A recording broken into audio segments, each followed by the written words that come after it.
හරි සුබ සන්ධ්‍යාවක් ඔයාලා හැමෝටම අපේ ඔන්ලයින් ඉංග්‍රීසි මීඩියම් ක්ලාස් එකට ඔයාලව සාදරයෙන් පිළිගන්නවා. මම චන්ද්‍රේ රණසිංහ.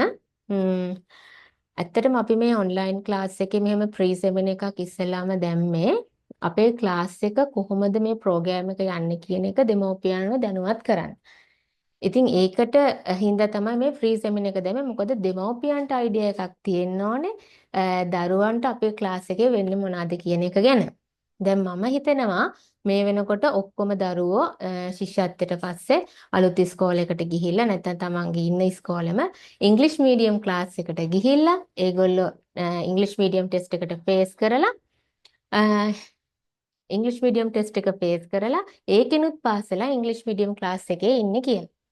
එතකොට දැන් මෙතන තියෙන ගැටලුව තමයි අපේ දරුවන්ට අර ශිෂ්‍යත්ව ගැටලුවත් එක්ක අර වාරයක්ම අවසන් වුණාට පස්සේ තමයි ගොඩක් ওই ශිෂ්‍යත්ව පස්සේ ඉස්කෝලේට ඇතුළත් වුණ දරුවන්ට පාසලට ඇතුළත් වෙන්න සිද්ධ වුණේ. ඒ කියන්නේ ටර්ම් එකක්ම ඉවරුණාට පස්සේ. සමහර දරුවන්ට ওই ගැටලුව නෑ. ඒගොල්ලෝ මුල ඉඳලම අර අපේ ඉංග්‍රීසි මීඩියම් ක්ලාස් එකේ ඉගෙන ඒගොල්ලෝ ට්‍රැක් එකේ යනවා ඇති. හැබැයි කොහොම වුණත් මේගොල්ලන්ගේ මේ ෆස්ට් ටයිම් තමයි මේ ඉංග්‍රීසි මීඩියම් වලින් එයාලා සබ්ජෙක්ට් එකක් හදාරන. ඒ කියන්නේ තනිකර භාෂාව වෙනත් 5 වසරට වෙනකම් මේගොල්ලෝ සිංහලෙන් ඉගෙනගෙන 6 වසරෙන් අලුත් භාෂාවකින් තමයි ඒගොල්ලෝ ඉගෙන ගන්න යන්නේ. එතකොට මේගොල්ලන්ට ඇත්තටම චැලෙන්ජ් එකක් තියෙනවා මේ භාෂාවත් එක්ක. ඉතින් ඒ හින්දා මම හිතනවා මේ දරුවන්ට අර සිංහල මීඩියම් කරන දරුවෙකුට වඩා චැලෙන්ජ් එකක් තියෙනවා අර සබ්ජෙක්ට් මැටර් ග්‍රහණය කරගන්නකොට. ඉතින් ඒක නිසා තමයි මම හිතන්නේ මේ අපේ ප්‍රෝග්‍රෑම් එක සබ්ජෙක්ට් එක හරියට ෆලෝ වෙලා තිබ්බත් අර ස්කිප් වෙලා තිබ්බත් ඒ හැමෝටම හරියනවා කියලා කියන්නේ. මම අද අපේ ප්‍රෝග්‍රෑම් එකේ කොහොමද ස්ට්‍රක්චර් එක කොහොමද ඩිසයින් කරලා තියෙන්නේ කොහොමද දරුවා ඒ ප්‍රෝග්‍රෑම් එකේ අරගෙන යන්නේ ඔක්කොම එක්ස්ප්ලেইন කරනවා. දැන් ඉස්සෙල්ලාම බලමු මෙහෙමයි. අපි දැන් මේ ඔයාලට ස්ලයිඩ් එක පේනවා කියලා මම හිතනවා. ඇත්තටම ඇයි ඔයාලා ඉංග්‍රීසි මීඩියම් තෝරගත්තේ දරුවන්ට? ඇත්තටම කියනවා නම් ඉංග්‍රීසි මීඩියම් තෝරාගත් එක ඔයාලා දරුවන් වෙනුවෙන් කරපු ලොකුම ඉන්වෙස්ට්මන්ට් එකක්. දැන් අපි නිකමට බලමු ඉංග්‍රීසි මීඩියම් කිරීමේ වැදගත්කම. ඉංග්‍රීසි මීඩියම් කිරීමේ වැදගත්කම මම ගොඩාක් පොයින්ට්ස් තියෙනවා. හැබැයි අර මේ අපිට දීලා තියෙන ටයිම් එකත් එක්ක සරලව මම චුට්ටක් පැහැදිලි කරන්නම්. ඉංග්‍රීසි මීඩියම් තෝරා ගැනීමේ පළවෙනිම එක තමයි ඔයාලා දන්නවා අපි කියනවා English is the universal language. එතකොට අපේ ජාත්‍යන්තරයත් එක්ක කමියුනිකේට් කරනකොට මේ ඉංග්‍රීසි භාෂාව කියන එක අත්‍යවශ්‍ය දෙයක්. ඒක සාමාන්‍ය හැමෝම ඒ විදිහට තමයි දකින්නේ. හැබැයි අපි මේ දරුවට එනකොට 6 ශ්‍රේණියේ අපි බලමු දරුවගේ පැත්තෙන් කොහොමද මේ ඉංග්‍රීසි මීඩියම් කරන එක වාසිදායක වන්නේ කියලා. හරි. එතකොට දැන් මේ කුඩා දරුවා 6 වසරෙන් ඉංග්‍රීසි මීඩියම් පටන් ගත්තට පස්සේ ඊට පස්සේ එක දිගට ඉගෙනගෙන A levels වලින් පස්සේ මෙයා උසස් අධ්‍යාපනයට යනවා. ඒක ප්‍රයිවට් යුනිවර්සිටි එකක් වෙන්න පුළුවන්, කන්වෙන්ෂනල් යුනිවර්සිටි එකක් වෙන්න පුළුවන්. හැබැයි මොන යුනිවර්සිටි එකට එන්රෝල් වුණත් මෙයාට ඉංග්‍රීසි භාෂාවෙන් තමයි එතන සිට අධ්‍යාපනය ලැබීමට සිද්ධ වෙන්නේ. එතකොට දැන් සිංහල මීඩියම් කරපු දරුවෙක්ට සාපේක්ෂව කොහොමද ඉංග්‍රීසි මීඩියම් කරන දරුවෙකුට මේක වාසිදායක වන්නේ කියලා අපි බලමු. ඇත්තටම දැන් යුනිවර්සිටි එකේ ඉන්න හොඳ සබ්ජෙක්ට් නොලෙජ් එක තියෙනවා. හැබැයි එයාලට අර ඒ තියෙන නොලෙජ් එක ඒක පේපර් එකට ලියා ගන්න බෑ හේතුව ඉංග්‍රීසි නොලෙජ් එක නැතිකම. ඉතින් ඇත්තටම ගොඩාක් දරුවෝ මේ හින්දා බෑක්වර්ඩ් වෙනවා ගොඩාක් අපහසුතාවයටපත් වෙනවා. මමත් අවුරුදු දෙකක් ඩිමොන්ස්ට්‍රේටර් කෙනෙක් වෙලා යුනිවර්සිටි ඉන්නකොට මට පේපර්ස් බලනකොට ඕන තරම් හම්බෙලා තියෙනවා ඒගොල්ලන්ගේ අර දුක ලියලා තියෙනවා මාව කොහොම හරි පාස් කරන්න මේ ඉංග්‍රීසි ලැන්ග්වේජ් එකෙන්. සමහර දරුවෝ ඇත්තටම එයාලා දන්න එක සිංහලෙන්. හැබැයි මම ගැරන්ට් කරනවා මේ ඉංග්‍රීසි මීඩියම් කරපු දරුවෙකුට කවදාවත් ඒ වගේ ප්‍රශ්නයක් යුනිවර්සිටි එකේදී ඇති වෙන්නේ නැහැ. මොකද එයාලට ફોකස් කරන්න තියෙන සබ්ජෙක්ට් මැටර් එක විතරයි. මොකද එයාලගේ ලැන්ග්වේජ් එක ඕල්රෙඩි හැදිලා තියෙනවා. ඊට පස්සේ මේ යුනිවර්සිටි එකෙන් අවුට් වුණාට පස්සේ මේගොල්ලෝ යනවා ජොබ්ස් වලට. ජොබ් ඉන්ටර්විව් එකකට සමහර දරුවෝ හම්බෙලා තියෙනවා. ඕනතරම් මේගොල්ලෝ ජොබ් ඉන්ටර්විව්ස් වලට යනකොට හරියටම පැනික් වෙනවා. ඒ කියන්නේ ජොබ් ඉන්ටර්විව් එකට ෆේස් කරගන්න බෑ. මේ භාෂා ප්‍රශ්නය නිසා. ඒතර ඉංග්‍රීසි මීඩියම් කරපු දරුවෙකුට මේ ප්‍රශ්නේත් හරිය ලේසියෙන් ඕවර්කම් කරන්න පුළුවන්. එයාලා හරි සමාජගත උනත් හරි ෆෝවර්ඩ් හරි ලේසියෙන් ඒ හැමදේම අල්ල ගන්නවා. මොකද අර ඉංග්‍රීසි වලට බයක් නැති වෙන නිසා. අනිත් ඒ තමයි දැන් අපි මේ 6 වසර දරුවෙක්ගේ පර්ස්පෙක්ටිව් එකෙන් බැලුවොත් මේගොල්ලෝ දැන් ඉංග්‍රීසි මීඩියම් වලින් කරනකොට ඇත්තටම දැන් අපි ඉගෙන ගන්නකොට අපිට සම්පත් භාවිතා කරන්න ඕන. education resources. එතකොට මේ සම්පත් භාවිතයේදී අපි ගොඩක්ම දැන් පාවිච්චි කරන්නේ ඉන්ටර්නෙට් එක. ඒතර YouTube, Google search කරන්න, Wikipedia, websites මේ ඔක්කොම තියෙන්නේ ඉංග්‍රීසි භාෂාවෙන්.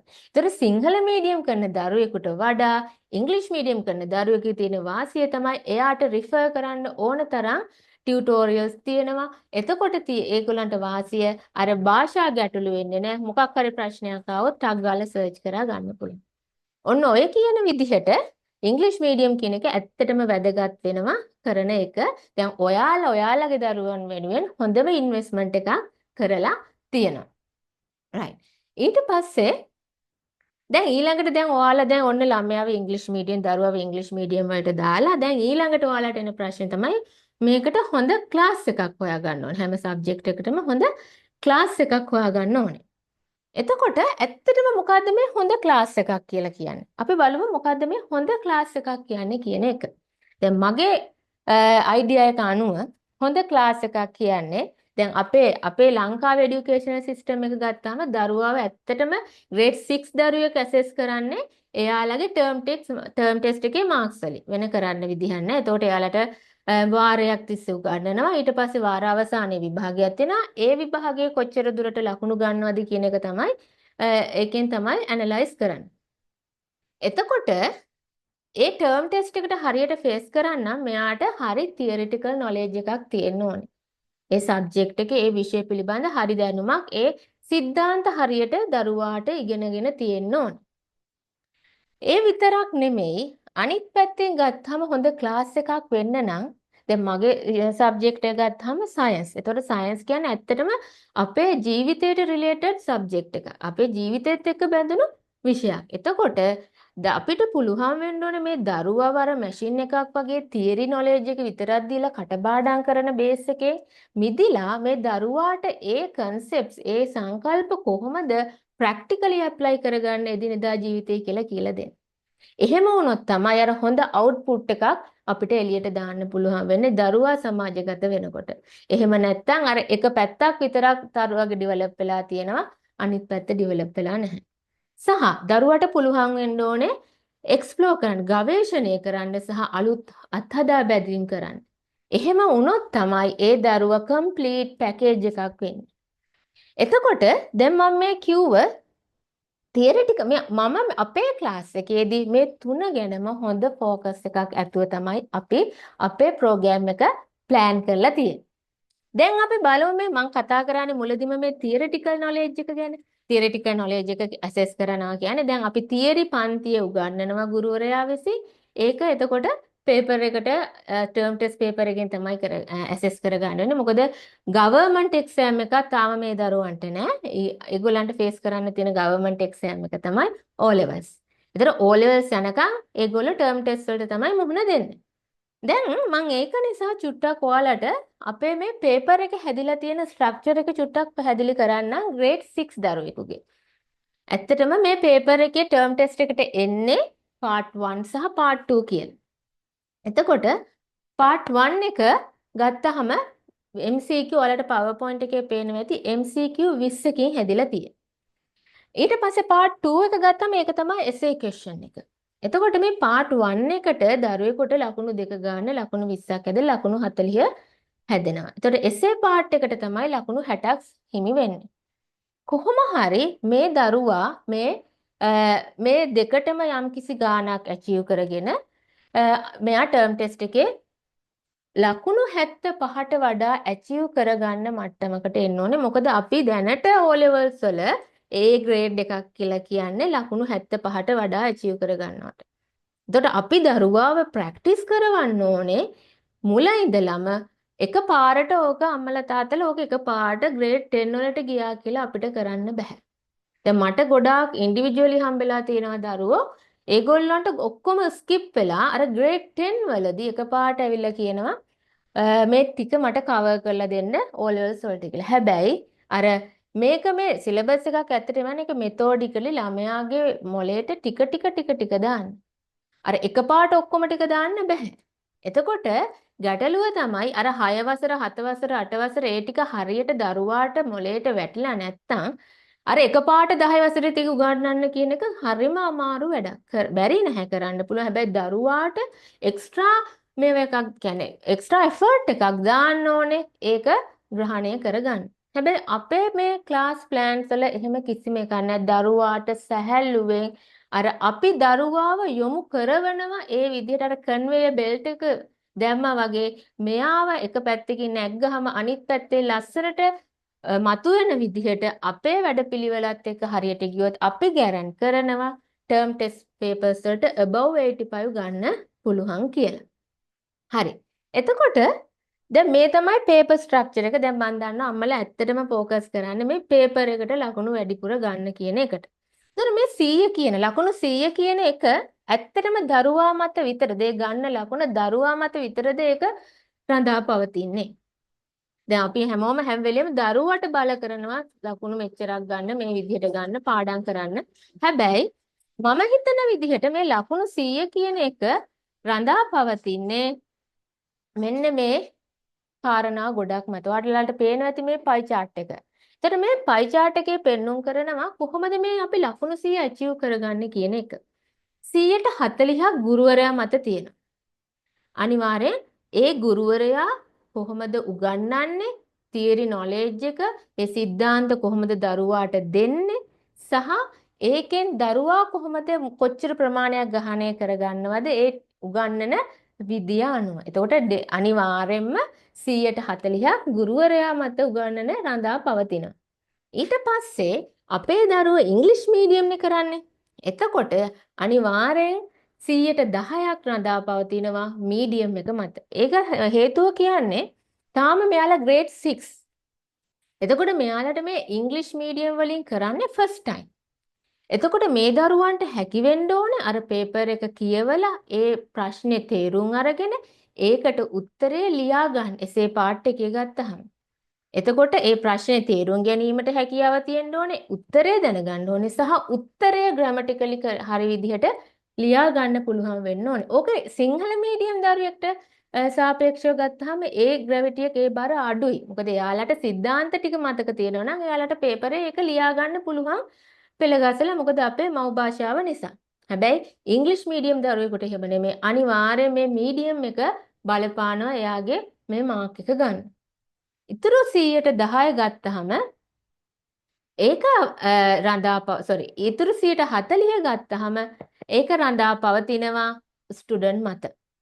ඒ කියන්නේ ස්ටුඩන්ට් මත ඒ කියන්නේ දරුවා අර අපි මේ දැන් අපේ ක්ලාස් එක ගත්තොත් මේ ප්‍රෝග්‍රෑම් එක ඩිසයින් කරලා තියෙනවා. අපි යම්කිසි හෝම්වර්ක් ටිකක් දරුවාට දෙනවා. ඒ දේවල් හරි නිසියාකාරව කරලා ඒ ටික දරුවා මත රඳා පවතිනවා. ඉතුරු 10% දෙමව්පියන් මතයි රඳා පවතින්නේ.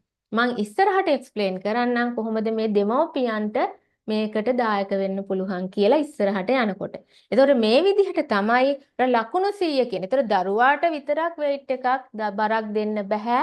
හරිද? ඒ දරුවා වටේ ඉන්න ගුරුවරයා, දෙමව්පියා සහ මේ ඉංග්‍රීසි භාෂාව කියන මේ ඔක්කොම එකතු වෙලා තමයි 100% එකක් හැදෙන්නේ. ඒ කියන්නේ අපි මේ හැම ෆැක්ට් එකක්ම බැලන්ස් කරන්න ඕනේ. ඒ කියන්නේ ගුරුවරයාත් හොඳ වෙන්න ඕනේ. ඉංග්‍රීසිත් දරුවාට පුළුවන් වෙන්න ඕනේ. දෙමව්පියන්ගේ සපෝට් එකක් තියෙන්න ඕනේ සහ දරුවත් හොඳින් වැඩ කරන්න ඕනේ. දැන් මම මෙතන ටීචර් ගැන 140ක් තියෙන හින්දා මම ටීචර් ගැන බලද ඊළඟට ඔයාලා බලන්නේ හොඳ ක්ලාස් එකක් මොකක්ද කියලා. ඇත්තටම ඔයාලා හොඳ ක්ලාස් එකක් තෝරා ගන්නකොට ටීචර් කවුද කියන එක බලන්න ඕනේ සහ ඒ ගුරුවරයාට මේ සබ්ජෙක්ට් එක සම්බන්ධව තියෙන එක්ස්පීරියන්ස් එක සහ එයා ඇකඩමිකලි කොහොමද ඇචීව් කරලා තියෙන්නේ කියන එක අනිවාර්යෙන් බලන්න ඕනේ. දැන් සයන්ස් උගන්වන්න බෑනේ ඉතිහාසය කරපු ගුරුවරයෙකුට. ඒ වගේ හැම දෙයක්ම ගැන හොඳ ફોකස් එකක් කියන යන්නම් වගේ යන්න හොඳ නැහැ. හරියට හොයලා බලලා තමයි අපි යන්න ඕනේ. මම ටීචර් ගැන කතා කරන නිසා මම ඔයාලට මම කවුද කියන එකත් හඳුන්වලා දෙන්නම්. හරි. එතකොට මගේ නම චන්දුනි රණසිංහ. මට තියෙන Bachelor of Science degree එකක්. මට ඒකෙන් first class එකක් තියෙනවා. ඒ කියන්නේ ඔයාලා දන්නවා degree එකක ගත්තහම ඒකේ කරන academically හොඳට perform කරන අනුව ඒගොල්ලන්ට දෙනවා පන්ති සාමාර්ථයක්. එතකොට මං ඒකෙන් first class එකක් අරන් තිනවා. ඒ කියන්නේ මං අර academically මගේ performance එක මං හොඳම මට්ටමක තියාගෙන තියෙනවා. ඊට පස්සේ මම ඩිමොන්ස්ට්‍රේටර් කෙනෙක් විදිහට අවුරුදු 2ක් කැම්පස් එකේ natural sciences faculty එකේ වැඩ කරා. ඒ වගේම තමයි මම ඇසිස්ටන්ට් ලෙක්චරර් කෙනෙක් විදිහට ප්‍රයිවට් යුනිවර්සිටි එක වැඩ කරා. ඒ අතරතුර මම විසිටින් ලෙක්චරර් කෙනෙක් විදිහට ඕපන් යුනිවර්සිටි එකේ natural sciences faculty එකේ වැඩ කරලා. දැන් මම ඉන්නේ maternity leave මගේ බබා නිසා. ඒ අතරතුර මම අවුරුදු 8ක මට එක්ස්පීරියන්ස් එකක් තියෙනවා ටියුෂන් ෆීල්ඩ් එකේ. එතකොට ඇත්තටම අපි කරේ ෆිසිකල් ක්ලාසස් කරන්නේ. එතකොට මේ ෆිසිකල් ක්ලාසස් වල සහ ඉන්ඩිවිජුවල් ක්ලාසස්. එතකොට ගොඩක් රික්වෙස්ට් ආවේ ඔන්ලයින් ක්ලාසස් පටන් ගන්න ඈත දරුවන්ට ජොයින් වෙන්න විදිහක් නැහැ මගේ අඳුරන පේරන්ට්ස් ලගේ. ඒත් මට මේ මගේ බබාගේ ප්‍රශ්නත් එක්ක කරගන්න බැරි වුණා. දැන් මම මේ grade 6 දරුවන්ට මේ වෙලා තියෙන ප්‍රශ්නෙත් එක්ක අපි හිතුවා හොඳයි අපි මාස 6ක ප්‍රෝග්‍රෑම් එකක් පටන් ගමු කියලා.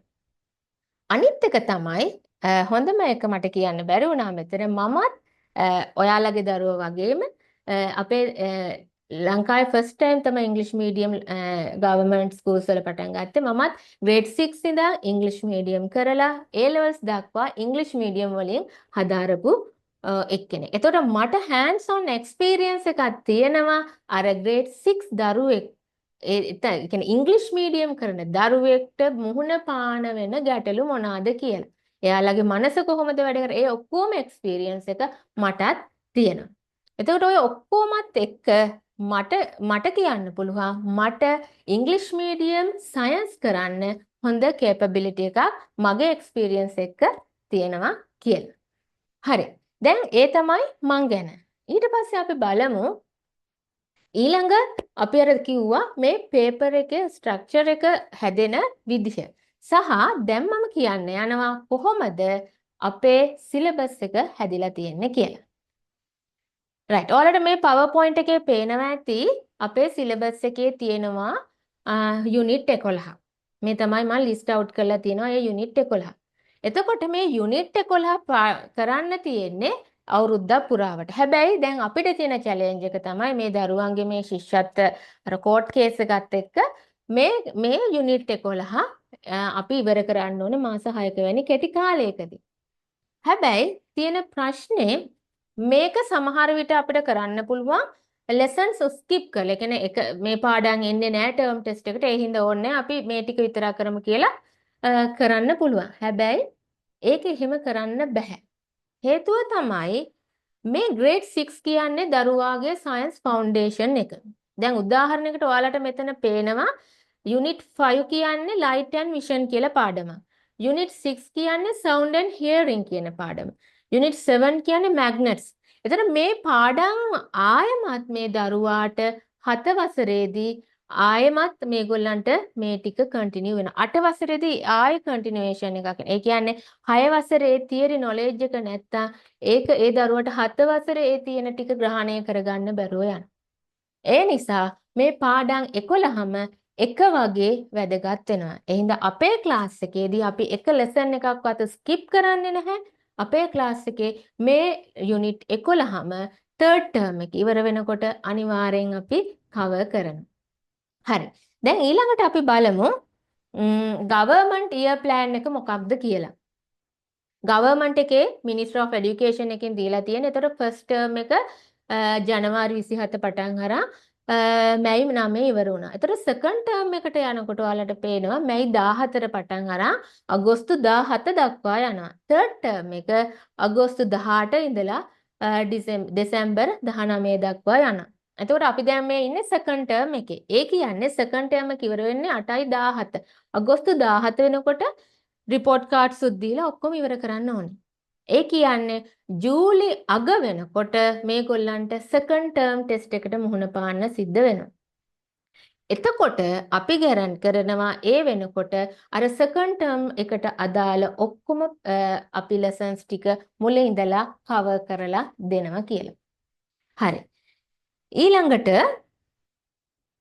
හරි මේ තියෙන්නේ ඔයාලගේ අර දරුවන්ගේ යුනිට් 11 කොහොමද ඉස්කෝලේ ගත්තාම පාසලේ ගත්තාම පීරියඩ්ස් වලින් කවර් කරන්න තියෙන්නේ කියලා. එතකොට උදාහරණයක් විදිහට පළවෙනි පාඩමට Wonders of the Living World periods 15ක් යනවා. ඒ කියන්නේ දවස් 5කින් තමයි මේක කවර් කරන්න ඕනේ. පැය දෙක ගානේ දැම්මොත්. පැය දෙක ගානේ දැම්මොත් දවස් 15කින්. දවස් 5කින්. එතකොට අපි ගත්තාම අපේ සාමාන්‍යයෙන් ක්ලාස් එකක් කියන්නේ ක්ලාස් එක පැය දෙකයිනේ කරන්නේ. එතකොට පැය දෙකේ ඒවා 5ක් අපි මේ පාඩම වෙනුවෙන් අනිවාර්යෙන් යුටිලයිස් කරන්න ඕනේ.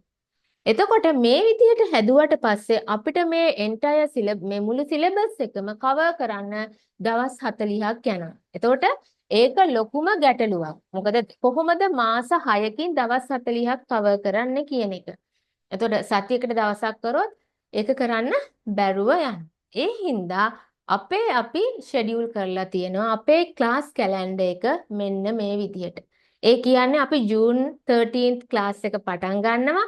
ඒ 13 පටන් ගත්තට පස්සේ ඒකේ දවස් 3ක් යනවා. ඔයාලට ජුලයි ඉඳන් පේනවා අපි සතියට දවස් 2ක් කරනවා. මේක ගත්තට පස්සේ දැන් මේ සතියට දවස් 2ක් කරනවා කියන එක සමහර අයට දැන් අපිට ඕන නම් මේක එක දවසින් කරන්න පුළුවන්.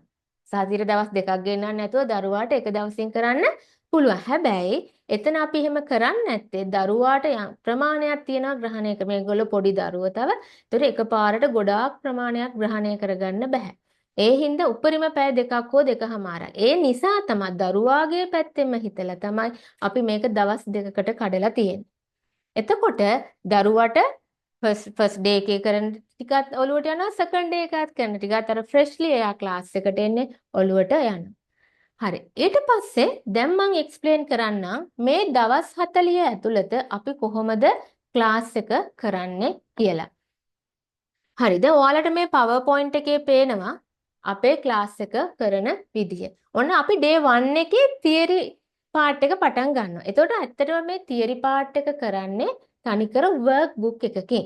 මම ඔයාලට චුට්ටක් පෙන්නන්නම් කොහොමද අපේ work books හැදිලා තියෙන්නේ කියලා. මේ තියෙන්නේ අපේ work books වල ඩිසයින්ස්. එතකොට ඔක ෆ්‍රන්ට් පේජ් එක ඇත්තටම දැක්ක ගමන් අර දරුවට හරි ආසාවක් ඇති වෙනවා සහ අයිඩියා එකක් ගන්න පුළුවන් අපි කරන ලෙසන් එක මොකක්ද කියන එක. බෑක් පේජ් එකෙත් එහෙමයි ඒ පාඩමට අදාළ පොඩි ඩිස්ක්‍රිප්ෂන් එකක් තියෙනවා. ඒකිනුත් දරුවට නොලෙජ් එක ගන්න පුළුවන්. දැන් මේ වර්ක් බුක් මම අයි මේකට ටියුට් එකක් කියන තෝ වර්ක් බුක් එකක් කියන්නේ මේකේ ගොඩක් තියෙන්නේ දරුවාට වැඩ කරන්න. ඒ කියන්නේ දරුවාට ලියන්න ගොඩක් දේවල් තියෙනවා. හැබැයි අපි මේකට colored images තමයි දාලා තියෙන්නේ. හේතුව දරුවෙකුට අපි ගත්තහම අර පාඩමක් අකුරු වලින් පාඩම් කරනවට වැඩිය පික්චර්ස් තියෙනකොට ඒ පාට තියෙනකොට හරි ආසයි සහ මතක හිටිනවා වැඩි. පින්තූරයක් බලලා පාඩම් කරනවා. ඒතර ඒකත් අපි කලර්ඩ් එකෙන්මයි ගහලා තියෙන හේතුව අර 6 වසරේ දරුවෙකුට ගැළපෙන ආකාරයට තමයි අපේ වර්ක් බුක් එක ඩිසයින් කරලා තියෙන්නේ. ඒතර මේ වර්ක් බුක් එකේ වැඩ ක්ලාස් එකේදී ටීචර්ත් එක්කම කරනවා. ඊට පස්සේ ඔයාලට පේනවා day 2 එක යනවා recap day එක. recap day එකේදී අපි කරන්නේ දැන් අර පළවෙනි දවසේ දරුවා පාඩම් අපි යම්කිසි ප්‍රමාණයක් පළවෙනි පාඩමේ කවර් කරනවානේ. ඒ කවර් කරපු ටිකට පස්සේ එදාම අපි ස්පොට් ටෙස්ට් එකක් කියලා දෙනවා පොඩි ප්‍රශ්න ටිකක් දරුවට. හැබැයි එදාට නෙමෙයි ඒ දරුවා ඒ ප්‍රශ්න ටිකට උත්තර දෙන්නේ. ගෙදර ගිහිල්ලා නැවතත් අර කරපු දේවල් ටික රිවයිස් කරලා අර ප්‍රශ්න ටිකට උත්තර ටික ලියන්න ඕනේ. එතකොට ඒ ප්‍රශ්න ටිකට උත්තර ලියලා මේ රීකැප් ඩේ එකට දරුවව නැවත සම්බන්ධ වෙනවා. ඒ රීකැප් ඩේ එකේදී අපි කරන්නේ වෙන කිසිම දෙයක් කරන්නේ නැහැ. අර දීලා තියෙන ප්‍රශ්න ටික සාකච්ඡා කරනවා. එතකොට ඔයාලට තේරෙනවා අපි පළවෙනි දවසේ ඉඳන්ම දරුවාට අර ප්‍රශ්න වලට උත්තර ලියන්න විදිහ ප්‍රැක්ටිස් කරනවා. එතකොට කාලයක් යනකොට දරුවාට ඉබේම අර ප්‍රශ්නයකට කොහොමද ඉංග්‍රීසියෙන් උත්තර ලියන්නේ කියන එක දරුවා ග්‍රහණය කොහොම වුණත් ඉංග්‍රීසි මීඩියම් කරන දරුවෙකුට ප්‍රැක්ටිස් එක අත්‍යවශ්‍යයි ග්‍රේඩ් 6 වලදී. ඒක අනිවාර්යෙන් ඕනේ. මොකද නිකන් තියරි ක්ලාස් එකක් කරලා සතියකට සැරයක් කරලා ආයි ඊළඟ දවසේ ඇවිල්ලා එහෙම කරලා අන්තිමට ටර්ම් ටෙස්ට් එකේදී ලකුණු අඩු වෙනවා කියන එක දරුවගේ ගැටලුවක් නෙමෙයි. ඇත්තටම දරුවා ප්‍රැක්ටිස් කරවලා නැතිකම. මොකද දරුවට තේරෙන්නේ නැහැ එකපාරට කොහොමද උත්තරයක් ලියන්නේ කියලා. ටීචර්ට පුළුවන් වෙන්න ඕනේ ඒ පැටර්න් එක දරුවාට කියලා දෙන්න. ඒක හුරු කරවන්න හින්දා තමයි අපි මේ රීකැප් ක්ලාස් එක දාලා තියෙන්නේ හැම තියරි ක්ලාස් එකකටම පස්සේ. එතකොට ඔයාලට මේ කැලෙන්ඩර් එකේ PowerPoint කැලෙන්ඩර් එකේ තියෙනවා මේ තියෙන අපි කොළ පාටින් පෙන්නලා තියෙන්නේ අපේ රීකැප් ක්ලාසස් ඩේස් ටික. එතකොට එක ක්ලාස් එකක් තියරි ක්ලාස් එක යනවා ඊට පස්සේ රීකැප් එක යනවා. තියරි එක යනවා රීකැප් එක. හැබැයි ජුලයි වෙනකොට අපිට දවස් දෙකක් එනවා දරුවෙකුට. ඒ කියන්නේ අපිට දවස් දෙකක අර ටෙස්ට් එකේ ඒ කියන්නේ ස්පොට් ටෙස්ට් එකේ කරුණු තමයි අපි අර රීකැප් එකේ ඩිස්කස් කරන්නේ. ඒතර ඔයාලට පේනවා අපි නොවැම්බර් අවසාන මාසේ කියන්නේ ටර්ම් එක අවසන් වෙනකම් අපි දරුවත් එක්ක මේ විදිහට තමයි ගනුදෙනු කරන්නේ. හරි. ඒ අපේ රීකැප් ක්ලාස් එක. දැන් රීකැප් ක්ලාස් එක කරගෙන ඇවිල්ලා එක යුනිට් එකක් අපි අවසන් කරනවනේ. ඒ යුනිට් එක අවසන් කරනකොට අපේ වර්ක්බුක් එකේ මේ අග තියෙනවා ඒ පාඩමට අදාළ ක්වෙස්චන් සීරීස් එකක්. එතකොට ඒකිනුත් තවත් දරුවා ඒ ක්වෙස්චන්ස් ටික අපි ඔක්කොම දරුවා ලව්වා කරවනවා. ඒකිනුත් දරුවා තව ප්‍රැක්ටිස් වෙනවා අර ප්‍රශ්න වලට උත්තර ලියන්න. ඊට පස්සේ ඒ යුනිට් එකක් ඉවර කරාට පස්සේ අපි ඒ දරුවව තවත් විදිහට ඇසස් කරනවා. ඒ තමයි දරුවාට යුනිට් ටෙස්ට් එකක් දෙනවා. ඒ යුනිට් එකට අදාළව යුනිට් ටෙස්ට් එකක් අපි කරනවා. එතකොට අර සමහර විට අර කරපු ප්‍රශ්න නැවත රිපීට් වෙන්න පුළුවන් ඒ යුනිට් ටෙස්ට් එකේදී. ඒක කරන්නේ අපේ LMS එක හරහා. අපිට තියෙන ලර්නින් මැනේජ්මන්ට් සිස්ටම් එකක්. අපි ඒ සිස්ටම් එක හරහා තමයි අපි දරුවාට මේක කරවන්නේ. එතකොට ඒ සිස්ටම් එකේදී ළමයාට තියෙන දරුවාට ලොග් වෙන්න තියෙන ඒකේ ඉරි ගහන ප්‍රශ්න තියෙන. ඒකට ටික් එකක් දාන්න තියෙන. ඒ වගේම එසේ ප්‍රශ්න වලට එසේ ප්‍රශ්න දාලා තියෙනවා. දරුවට ඕන නම් ටයිප් කරන්න පුළුවන්. දරුවෙක් නම් ටයිප් කරලා දාන්න පුළුවන්. එහෙමත් නැත්නම් ලියන්න පුළුවන්. කොලේක ප්‍රශ්නේ අංක ලිව්වා. ඊට පස්සේ උත්තරේ ලිව්වා. ඒක අප්ලෝඩ් කරා.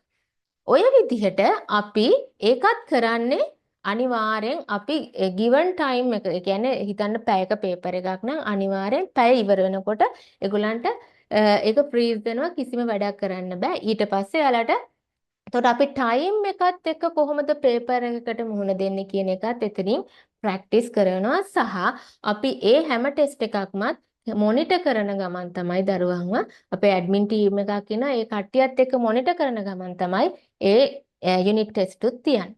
ඊට පස්සේ අපේ දැන් යුනිට් ටෙස්ට් උත් තියලා යම්කිසි යුනිට් ප්‍රමාණයක් ඒ අදාළ ටර්ම් එකට කවර් වෙනවනේ. ඒ කවර් වුණාට පස්සේ අපි යනවා පාස් පේපර් කරවන්න. ඒවත් අපි දරුවන් ලව්වාම කරවලා එතකොට මෙයාට පාස් පේපර්ස් කරන්න එනකොට එයාට හොඳ ප්‍රැක්ටිස් එකක් තියෙනවා. රීකැප් එකේ ක්වෙස්චන්ස් කරලා තියෙනවා. ටියුට් එකට මේ වර්ක්බුක් එක අවසානයේ තියෙන ක්වෙස්චන්ස් ටික කරලා තියෙනවා. ඊට පස්සේ යුනිට් ටෙස්ට් එකේ ක්වෙස්චන්ස් කරලා තියෙනවා.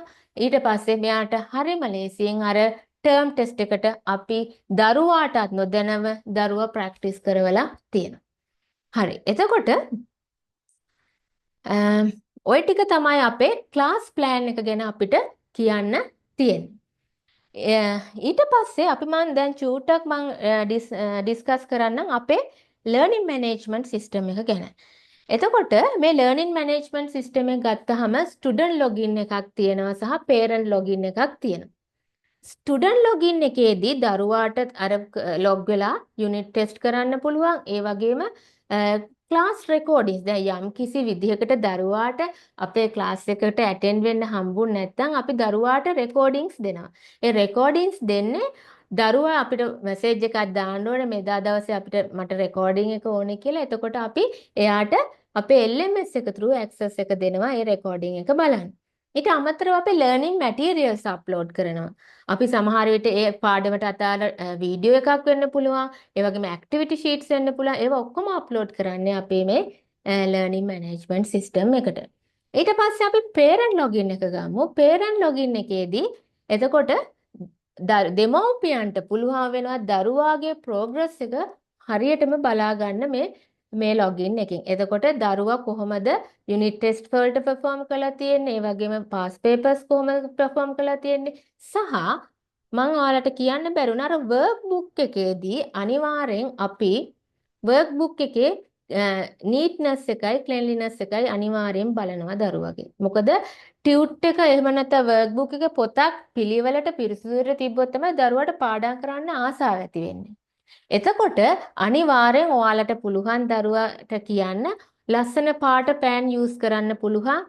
ඒ වගේම highlighters යූස් කරන්න පුළුවන්. දැන් colored pictures තියෙන එක තවත් වර්ණවත් කළා මේක ලස්සන workbook එකක් විදිහට තියන්න. ඊට පස්සේ unit 1 එක අවසන් වුණාට පස්සේ අර workbook එකේ photos upload කරන්න ඕනේ අපේ LMS එකට. එතකොට අපි එතනදී ළමයාට ලකුණු දෙනවා ඒ workbook එකට. එතකොට දරුවා තවත් උනන්දු වෙනවා කොහොමද අපි අර workbook එකෙන් හොඳට ස්කෝර් කරන්න කියලා. එතකොට ඔය හැම කිව්ව එකක්ම අපේ මේ ප්‍රෝග්‍රස් රිපෝට් එකත් අම්මලට ගන්න පුළුවන් වෙනවා. දැන් සමහර විට ඉන්න පුළුවන් විදේශගතව ඉන්න අම්මලා. ඒතකොට කිසිම බය වෙන්න හේතුවක් නැහැ.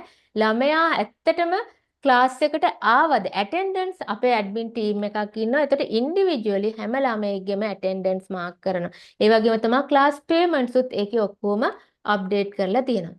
ඔන්න ওই විදිහට තමයි පේරන්ට් ලොගින් එක හැදිලා තියෙන්නේ අපේ LMS එකේ. මම මේ LMS එකේ වැඩි විස්තර අපේ ක්ලාස් එක ඉස්සරහට කරගෙන යනකොට ඒ අවශ්‍ය වෙනකොට වෙනම සෙෂන් එකක් දාලා අපි ඩිස්කස් කරන්න. හරි. ඊළඟට ගත්තහම අපි දැන් බලමු අපේ දරුවා කොහොමද ක්ලාස් එකේ වැඩ කරන්න ඕනේ කියන එක.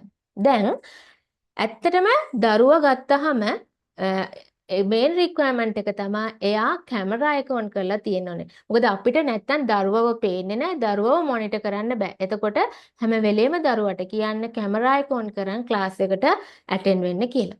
දෙවෙනි කාරණේ තමයි අර අපේ ස්පොට් ටෙස්ට් එක කරනවානේ හැම වෙලාවෙම තියරි ක්ලාස් එකේදී දෙනවානේ. ඒකට වෙනම පොතක් මේන්ටේන් කරන්න ඕනේ නෝට්බුක් එකක්. එතකොට ඒකේ තමයි දරුවා ඒ ස්පොට් ටෙස්ට් එකට ආන්සර්ස් ලියන්නේ. ඊට පස්සේ රීකැප් ක්ලාස් එකට ඒ පොත අරගෙන එන්න ඕනේ. ඊට පස්සේ අපේ අර මං ඉස්සෙල්ලා කිව්ව එකම තමයි අර workbook එකේ photos upload කරන්න ඕනේ අපේ LMS එකට. එතකොට අපි workbook එකට ලකුණු දෙනවා. එතකොට highlighters use කරන්න පුළුවන්. ඒ ලස්සනට දැන් සමහර වෙලාවට ඉස්කෝල වල නම් ඇත්තටම ඔක දෙන්නේ නැහැනේ. හැබැයි එහෙම නෙමෙයි. ඒ විදිහට අපි ලස්සනට දරුවට workbook එක හදාගන්න ඉඩ දීලායි තියෙන්නේ. දැන් මම ඔයාලට පොඩ්ඩක් පෙන්නන්නම් අපේ physical classes වල දරුවන්ගේ papers 3ක් විතර මම ගත්තා මේ බලන්න මේ පිළිවෙල. දැන් මට හම්බෙලා තියෙනවා grade 11 දරුවෝ. grade 11 දරුවෝ සහ යුනිවර්සිටි එකේදී සමහර දරුවෝ පේපර් එක ගත්තාම හරියට question number එකවත් දාන්නේ නැහැ. ඒ කියන්නේ එයාලට පොඩි කාලේ ඉඳන් ඒක ප්‍රැක්ටිස් එකක් නැතිකම. ඒතර ඕක මාකින් එක්සෑම් එකට ගියාම හරීම එයාට මෙස් එකක්. හරි කරදරයි මේක බලනකොට. එතකොට අර ෆස්ට් ඉම්ප්‍රෙෂන් එකම නැතෝ යනවා පේපර් එකක් මහක් කරනවා. ඒතර අපි මේ grade 6 වල ඉඳන්ම දරුවාට ප්‍රැක්ටිස් කරනවා කොහොමද පේපර් එකකට උත්තර ලියන්නේ කියලා. දැන් මේ බලන්න හරි මේ grade 7 දරුවන්ගේ ප්‍රශ්න පත්‍ර 3ක් තියෙන දරුවන් 3 දෙනෙක්. ඒතර කොහොමද ඒ දරුවෝ ලියලා තියෙන්නේ? question number එක දාලා තියෙන්නේ. ඊට පස්සේ ඒකේ අනුප්‍රශ්න අංක දාලා තියෙන්නේ. මෙන්න මේ පිළිවෙල අනිවාර්යෙන් අපේ ක්ලාස් එකේදී අපි දරුවෙක්ගේ හදනවා. ඒක අපි ගැරන්ට් කරනවා. එතකොට මෙහෙම වැඩ කරන දරුවෙක් ගත්තට පස්සේ එතකොට අපිට අනිවාර්යෙන් ගැරන්ට් කරන්න පුළුවන් ඒ දරුවා ලකුණු 85කට වඩා වැඩි ලකුණකට ටර්ම් ටෙස්ට් එකේදී යනවා කියලා. ඒතර ටර්ම් ටෙස්ට් වලදී දැන් අපි grade 6 වල ඊට පස්සේ 7 ওই විදිහට ඔක කන්ටිනියු මේ විදිහට මෙතොඩිකලි යනකොට ඇත්තටම අර දරුවාට O level වලදී එන ඒ පීඩනය ගොඩක්ම ඇත්තටම නැති තරම්. ඇයි? පිළිවෙලට දරුවා වැඩ කරගෙන ඇවිල්ලා තියෙනවා.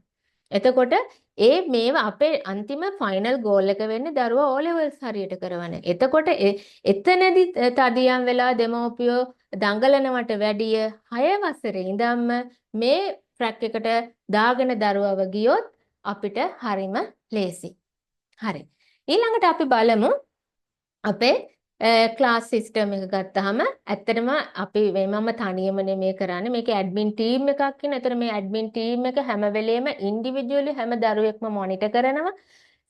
බැරි වෙලා හරි දැන් දෙමාපියෙක් ගෙදර නැත්නම් එතකොට දරුවා හරියට ඇටෙන්ඩ් වෙන්නේ නැත්නම් ඉස්සෙල්ලාම අපි දරුවට ඒක ඉන්ෆෝම් කරනවා. එහෙමත් නැති වුණොත් අපි පොඩි මැසේජ් එකක් දානවා දෙමව්පියට අම්මට හරි තාත්තට හරි මැසේජ් එකක් දානවා දරුවා ක්ලාස් එකට ඇටෙන්ඩ් වෙන්නේ නැහැ හරියට කියන එක. එතකොට අපි ඒක 100% කියනවා. දරුවාගේ අර අවධානය අපේ ක්ලාස් එකේ අපි තියාගන්න අපි ඒකට සියලුම කටයුතු දැන් සූදානම් කරලා තියෙනවා. හරි. මම අර ඉස්සර වෙලා ඔයාලට කිව්වා නේද? පේරන්ට්ස්ලා ගත්තාම 10%ක කන්ට්‍රිබියුෂන් එකක් එනවා මේ පේපර් එකට කියන එක. අන්න දැන් අපි බලමු ඔයාලගෙන් මොන වගේ සපෝට් එකක්ද දෙන්න ඕනේ දරුවට කියන එක. දැන් ඉස්සර වෙලාම ගත්තාම අනිවාර්යෙන් දරුවව අම්මේ තාත්තේ මොනිටර් කරන්න. මොනිටර් කරනවා කියන්නේ දරුවට උගන්වන්න යන්න කියන එක නෙමෙයි. එදා ක්ලාස් එකේ අද වැඩ කරාද මොනවාද පෙන්වන්න වර්ක් බුක් එකේ මොනවද කරේ ඊට පස්සේ අද මොනවද දීපු ස්පොට් ටෙස්ට් එකට මොනවද දුන්නේ ඒක කරාද බලන්න රීකැප් ක්ලාස් එකට ඒක අරගෙන එනවද බලන්න ඔන්න ඔය ටික ඇත්තටම අම්මගෙන් හෝ තාත්තගෙන් බාරකාරයෙක්ගෙන් වෙන්න ඕනේ එතකොට අර අපි මෙච්චර ෆලෝ අප් එකක් දෙනකොට ඔයාලගේ පැත්තෙනුත් ඔයාලගේ සපෝට් එක එනකොට අපිට අර දරුවාගේ සාර්ථකත්වය ඇචීව් කරන එක හරිම ලේසි කාරණයක් වෙනවා. අනිත් එක තමයි දරුවට ක්ලාස් එකට ඇටෙන්ඩ් වෙනකොට calm and quiet place එකක් arrange කරලා තියෙන එක. මොකද සද්ද එනකොට දරුවා distract වෙනවා. එතකොට ක්ලාස් එකට නෙමෙයි අවධානය දෙන්නේ වෙන වෙන දේවල් වලට. එතකොට ඒක නිසා දරුවාට හොඳ environment හොඳ පරිසරයක් සකසලා දෙන්න කියලා මම කියනවා. ඊට පස්සේ අපි ගත්තාම අනිත් එක තමයි regular attendance එක. දරුවාට අත්‍යවශ්‍ය කාරණයක් ඇරෙන්න දරුවාට පන්තියට සහභාගී කරවන්න වග බලා ගන්න මොකද එක දවසක් හරි මිස් වුණොත් රෙකෝඩින් එක ගන්න පුළුවන් ඒත් අර ලයිව් ක්ලාස් එකේ අපි ඒ යනකොට ඉතින් එතකොට ඔය රෙකෝඩින්ග්ස් බලනකොට ඉතින් සමහරවිට දරුවටත් ඒක අමතක වෙනවා බලන්න ඊට වැඩි අර ලයිව් ක්ලාස් එකේම කරලා ඒ වැඩි ඉවර කරගත්තාම අපිට වැඩේ ලේසි වෙනවා හරි. දැන් අපේ පොඩි ඕවර්විව් එකක් ගමු. එතකොට අපේ ක්ලාස් එකේ අපි යන්නේ මේ විදිහට. එතකොට ඉස්සර වෙලාම අපේ තියරි ක්ලාස් එක යනවා. තියරි ක්ලාස් එකට පස්සේ අපේ හැම තියරි ක්ලාස් එකකටම පස්සේ රීකැප් ක්ලාස් එකක් යනවා. රීකැප් ක්ලාසස් වල ඊට පස්සේ එක යුනිට් එකක් ඉවරුණාට පස්සේ ඒකට අදාළ යුනිට් ටෙස්ට් එකක් කරනවා. ඒක කරන්නේ LMS එක through. ඊට පස්සේ ටර්ම් එකට අදාළ පාඩම් ටික ওই විදිහට ඉවර කරාට පස්සේ අපි පාස් පේපර්ස් කරනවා දරුවන් ලැබුවා. ඒ විදිහට අපි දරුවාව ටර්ම් ටෙස්ට් එකට යවනවා. ඊට පස්සේ අපේ LMS එකක් තියෙනවා. ඔන්න ඔය කරුණු ඔක්කොම ගත්තහම මට හිතෙනවා මේ වගේ කිසිම ප්‍රෝග්‍රෑම් එකක් ලංකාවේ නැතුව ඇති කියලා. මම දන්න තරමට මේ විදිහට මෙච්චර දැන් එහෙම බලනකොට දවස් දැන් සාමාන්‍යයෙන් ක්ලාස් එකක් තියෙන දවස් 4යි. ඒතර අපේ ගත්තහම දවස් 8කටත් වැඩි කාලයක් මාසයකට අපේ ක්ලාස් එක කරනවා. මේක ඇත්තටම මෙහෙම කරන්නේ අපිට ලේසි එක දවසින් පැය 3ක් 4ක් හරි දාලා දරුවට කරන එක. හැබැයි එහෙම නෙමෙයි මේ 6 වසරේ කුඩා දරුවෝ ඒගොල්ලන්ගේ මනසත් එක්ක තමයි අපි අපේ ලේසිය නෙමෙයි බලන්න ඕනේ. ඒගොල්ලන්ගේ මනස කොහොමද වැඩ කරන්නේ කියලා. ඒ හින්දා තමයි මේ විදිහට අපේ ප්‍රෝග්‍රෑම් එක ඩිසයින් කරලා තියෙන්නේ. ඉතින් එතකොට අපි ගත්තහම අපේ ක්ලාස් පේමන්ට් එක ගත්තහම මාසෙකට වෙන්නේ 1500යි. එතකොට අපි ඩිසෙම්බර් මන්ත් එක චුට්ටක් ගැන කතා කරමු. ඩිසෙම්බර් ගත්තහම අපි දැන් නොවැම්බර් අග වෙනකොට අපේ ඒ කියන්නේ මුළු සිලබස් එකම ඉවර කරනවා. ඊට පස්සේ අපි ඩිසෙම්බර් අපේ අලුත් ප්‍රෝග්‍රෑම් එකක් තියෙනවා grade 7 වලට අපේ දරුවෝ කොහොමද ට්‍රේන් කරන්න කියලා. ඒක අලුත් ප්‍රෝග්‍රෑම් එකක් විදිහට මේ මාසේ යනවා. එතකොට වර්ක් බුක් එක ගැන මම චුට්ටක් කියන්නම්. වර්ක් බුක් එක ගත්තහම ඕගොල්ලන්ට ඒක කුරිය කරනවා. එතකොට ඒකට පොඩි කොස්ට් එකක් මේ ඒ COD කොස්ට් එක ඔයාලට යනවා. මම ඒක හරියටම ගාන දන්නේ නැහැ. මම ඒක චුට්ටක් බලලා ඔයාලට කියන්නම්. එතකොට ඕක තමයි අපේ ක්ලාස් ප්ලෑන් එක ගැන විස්තරය. මම ගොඩාක් කතා කරන්නේ නැහැ. ඔයාලට මොනා හරි ප්‍රශ්න අපි දැන් Q&A සෙෂන් එකට යන් ඔයාලට මොනා හරි ගැටලු තියෙනවා නම් අපි ඉදිරිපත් කරමු.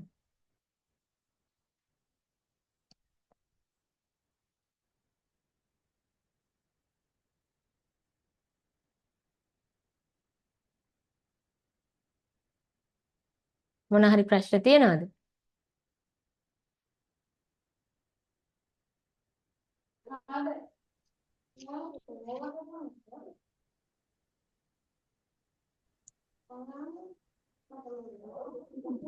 ටීචර් මේ ෆිසිකල් ක්ලාස් තියනවාද ටීචර්ගේ?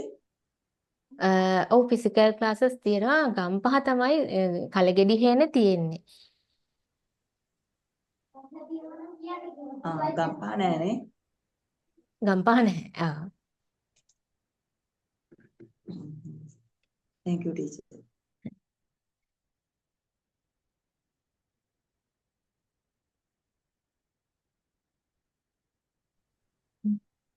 තව මොනවා හරි ගැටලු තියෙනවද? ඇත්තටම කිසිම බය වෙන්න එපා. ෆිසිකල් ක්ලාස් එකකටත් වඩා වැඩි දේවල් අපේ ඔන්ලයින් ක්ලාස් එකේදී සිදු වෙනවා. අනිත් එක මට කියන්න බැරි වුණ එකක් අපේ ලැබ්ස්. ඒ කියන්නේ මේ තියෙන එක්ස්පෙරිමන්ට්ස් ඔක්කොම අපේ ග්‍රේඩ් 6 දරුවන්ට තියෙන පරීක්ෂණ ඔක්කොම අපි මේ ක්ලාස් එකේදී අපි කරලා පෙන්නනවා. එතකොට තමයි ඒගොල්ලන්ට අර ඒක මතක හිටින්නේ. අනිත් එක තමයි තව මට එකක් කියන්න ඕනේ. දැන් ඔයාලා ක්ලාස් එකක් තෝරගන්නකොට අපි කියන්නේ මේ ක්ලාස් එකට මේක එකක් බලන්න ඕනේ. දැන් මේ ඉංග්‍රීසි මීඩියම් ක්ලාසස් කරන ඒ ගැටලුවක් තියෙනවා. මොකද ගොඩක් ඉංග්‍රීසි මීඩියම් කරනකොට එක්ස්ප්ලেইন කරන්නේ සිංහලෙන්. ඒක එහෙම වෙන්න ඕනේ මොකද ග්‍රේඩ් 6 දරුවන්ට. හැබැයි මම කියන්නේ නෑ ඔක්කොම සිංහලෙන් එක්ස්ප්ලেইন කරන්න. මොකද ගුරුවරයාට හැකියාව තියෙන්න ඕනේ ඒක ඉංග්‍රීසි වලින් එක්ස්ප්ලেইন කරලා ඊට පස්සේ සිංහලෙන් කියලා දෙන්න. මොකද ඔයාලගේ පරම ඔයාලා ඉංග්‍රීසි මීඩියම් කරවන්න හේතුව දරුවට ඒ කියන්නේ මේ ලැන්ග්වේජ් ප්‍රොෆිෂන්සි එක නැත්තම් ඒ භාෂාවත් පුරුදු කරවන්නනේ. ඒතර සිංහලෙන් එක්ස්ප්ලেইন කරනවා සිංහලෙන් විතරක් එක්ස්ප්ලেইন කරනවා කියන්නේ ඒතර දරුවට අර හැකියාව වෙන්නේ නැහැ. නේ ඉතින් දරුවා සිංහල මීඩියම් කරත් මේව එකක් ගැටලුවක් වෙන්නේ නැහැ. ඒ හින්දා අනිවාර්යෙන් ක්ලාස් එකකට යනකොට බලන්න ඉංග්‍රීසි ප්‍රොෆිෂන්සි එක ගුරුවරයාගේ අනිවාර්ය කාරණයක් වෙනවා. තව මොන හරි ගැටලු තියෙනවද?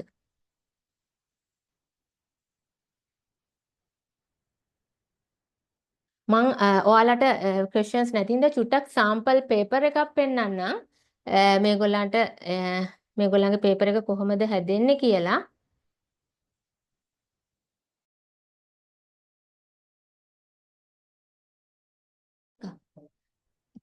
මේ අන්මියුට් කර. අසේ ඔව් අසේක නේද? අසේක ඔව් කියන්න මොකද්ද තියෙන ප්‍රශ්නේ? අසේකා මිස් දැනගන්න ඕනේ අපිට කලගෙඩි හේනේ කොහෙද ෆිසිකල් ක්ලාස් එක තියෙන්නේ කියලා. කලගෙඩි හේන අපේ සිප්ලක් ඇකඩමි එකේ. හරි ඒක කැන්ඩි රෝඩ් එකේ ඒ පැත්තේ තියෙන කැන්ඩි එකද? රෝඩ් එකේ කැන්ඩි රෝඩ් එකේ මීටර 100ක් විතර චුට්ටක් යන්න තියෙන ඇතුළට. වේයන්ගොඩ පැත්තටද නැත්නම්? ඔව් වේයන්ගොඩ පැත්තට. හරි. මොකද අපි වේයන්ගොඩින් ඒක නිසා අපිට ෆිසිකල් ක්ලාස් එකට එන එකත් ලේසි. ලේසිනේ. හරි ගැටලුවක් ඔව්. නැහැ ඕන දෙකෙන් එකකට එන්න. හරි. දෙකම එකම විදිහට ඔන්ලයින් එක හැබැයි අපි අර කරන වැඩ ප්‍රමාණය දැන් අපි ෆිසිකල් එකේ ගොඩක් අපි කෙරිලා තියෙන්නේ මුලදීම අපි පටන් ගත්තේ. දැන් ඔන්ලයින් එක යන්නේ දැන් සාමාන්‍ය මුල ඉඳන්නේ දෙකම අවුලක් හරි. නැහැ. අපි ෆිසිකල් ක්ලාස් එකේ යන්නේ යුනිට් 3 එක. ඒතර ඒ වෙනකොට යුනිට් ටෙස්ට් ඔක්කොම කරලා තියෙන්නේ. දෙකෙන් ඕන එකකට එන්න ගැටලුවක් නැහැ. ළඟ නම් ඉතින් ෆිසිකල් ක්ලාස් එකකට එන්න පුළුවන්. ඔව් එතකොට මිස් අපි ෆිසිකල් ක්ලාස් එකට රෙජිස්ටර් වෙනවා නම් අර ගෲප් එකටම මෙසේජ් එකක් දාන්නද? නැහැ ඒකට ඇකඩමි එකේ වෙනමම යන්නේ එතන ඇවිල්ලා එතන ඇඩ්මිනිස්ට්‍රේටර්ත් එක්ක කතා කරලා තමයි මේව කරන්නේ. මේකත් එක්ක සම්බන්ධ නැහැ ඒක. ෂුවර් හරි අපි වෙන මෙහෙම කරක. හරි Thank හරි you. ඕකේ. ඒක හරි. තියෙන දවසක් චුට්ටක් කියන්න පුළුවන්. ග්‍රේඩ් 6 එක තියෙන්නේ Wednesday 6 to 8. 6 ඉඳන් 8 වෙනකන් තියෙන්නේ. හරි ෂුවර්. Thank you. හරි. මම ඔයාලට චුට්ටක් පේපර් ස්ට්‍රක්චර් එක පෙන්නන්නම්. චුට්ටක් මේක මට දෙන්න පුළුවන්? හරි මේ තියෙන්නේ 2018 western province නෝර්ත් western provincial paper එක. ඒතර මේ විදිහට තමයි පේපර් එකේ තියෙන්නේ. මං කිව්වා ෆස්ට් පාර්ට් එකේ තියෙනවා MCQs 20ක්. දැන් මේ පේපර් එකේ 2018 පරණ එක. ඒතර ෆස්ට් questions 10 තමයි තියෙන්නේ MCQs. ඊළඟට මෙයාලට fill in the blanks විදිහට තමයි ගිහිල්ලා තියෙන්නේ. මේක සාමාන්‍යයෙන් දරුවෙකුට මේ පාර්ට් එක ඇත්තටම කරගන්න පුළුවන් යම්කිසි ඉංග්‍රීසි knowledge එකක් සහ අර අපි උගන්වන වචනත් එක්ක මේ වෙලා. හැබැයි සෙකන්ඩ් පාර්ට් එකට යනකොට ඔයාලට පේනවා මේ වගේ පේපර් එකකට දරුවෙකුට ආන්සර්ස් ලියා ගන්න හැකියාවක් තියෙන්න ඕනේ. එතකොට මේක මේ එකපාරට කරන්න පුළුවන් දෙයක් නෙමෙයි. දැන් ඔයාලට බැලුවත් තේරෙන්නේ නැතුව ඇති සමහර විට මේකේ මේ මොකද්ද කරන්න තියෙන්නේ කියලා. එතකොට අර පොඩි දරුවන්ගේ මනසත් එක්ක ඔයාලා හිතන්න මේක කොච්චර බැරෑරුම් දෙයක්ද කියලා. එතකොට මේක ප්‍රැක්ටිස් කරවන්න. ප්‍රැක්ටිස් නොකර වෙන කරන්න කිසිම දෙයක් නැහැ. මේ ප්‍රශ්න කරවලා ලියන්නේ කොහොමද? ප්‍රශ්නේ තේරුම් ගන්නේ කොහොමද? ආන්සර් එක ලියන්නේ කොහොමද කියන තැනට අපි ගැරන් කරනවා අපේ ක්ලාස් එකේ අනිවාර්යෙන් ළමයාට සෙකන්ඩ් ටර්ම් එකේදී above 85 ගන්න පුළුවන් වෙනවා කියන එක. හැබැයි ඔයාලත් අර අපි කිව්ව වැඩ ප්‍රෝග්‍රෑම් එකත් එක්ක එකට යන්න ඕනේ. දරුවාගේ පැත්තේ වෙන්න ඕන ටික සහ දෙමව්පියන්ගේ පැත්තේ වෙන්නට ඕන ටිකත් කරන්න ඕනේ.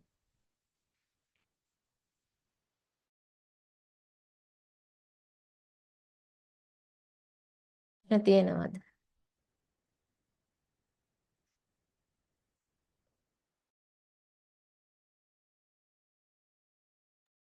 තව ප්‍රශ්න තියෙනවද කාට හරි මොනවා හරි ප්‍රශ්න?